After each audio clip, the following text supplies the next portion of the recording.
Red bulletin లో breaking news చూస్తున్నాం. ప్రధానమంత్రి నరేంద్ర మోదీ దక్షిణాఫ్రికాలోని జోహెన్నెస్బర్గ్ లో జరిగిన G20 శిఖరాగ్ర సదస్సులో పాల్గొన్నారు. ఈ సందర్భంగా ఆయన సదస్సులో కీలక ప్రసంగం చేయడంతో పాటు పలు దేశాధినేతలతో ద్వైపాక్షిక సమావేశాలు జరిపారు.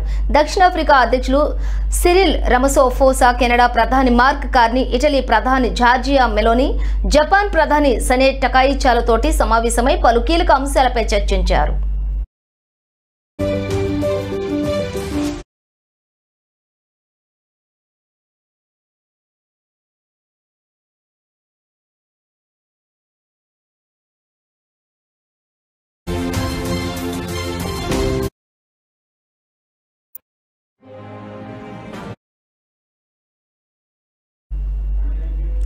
ఇక G20 సదస్సులో అందరికీ న్యాయమైన భవిష్యత్తు అనే అంశంపై ప్రధాని మోదీ ప్రసంగించారు.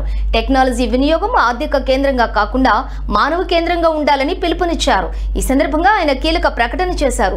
2026 ఫిబ్రవరిలో సర్వజనం హితాయి సర్వజనం సుఖాయ అనే నినాదంతో భారత్ AI ఇంపాక్ట్ సమ్మిట్ కు ఆతిథ్యం ఇవ్వనుందని, ఈ సదస్సులో పాల్గొనాలని G20 దేశాలను ఆహ్వానించారు. కృత్రిమ మేధ విషయంలో పారదర్శకత, మానవ పర్యవేక్షణ, దుర్వినియోగాన్ని అరికట్టడం వంటి సూత్రాలతోటి ప్రపంచ ఒప్పందం అవసరమని నొక్కి చెప్పారు.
సదస్సు నిర్వాహక దేశమైన దక్షిణాఫ్రికా అధ్యక్షులు సిరిల్ రమఫోసా తోటి ప్రధాని మోదీ ప్రత్యేకంగా సమావేశమయ్యారు.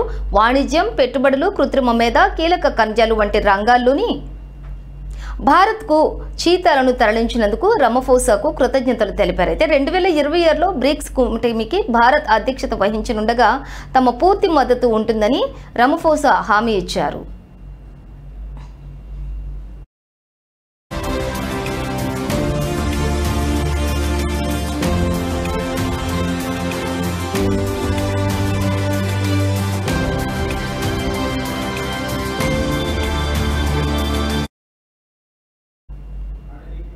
ఇదే క్రమంలో ఇటలీ, కెనడా, జపాన్ ప్రధానులతోనూ మోదీ విడివిడిగా భేటీ అయ్యారు.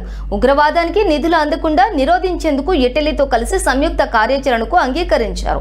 కెనడాతో సమగ్ర ఆర్థిక భాగస్వామ్య ఒప్పందంపై చర్చలు కూడా ప్రారంభించాలని నిర్ణయించారు. జపాన్తో ప్రత్యేక వ్యూహాత్మక భాగస్వామ్యాన్ని మరింత బలోపేతం చేసుకోవాలని ఇరు నేతలు అంగీకారానికి వచ్చారు.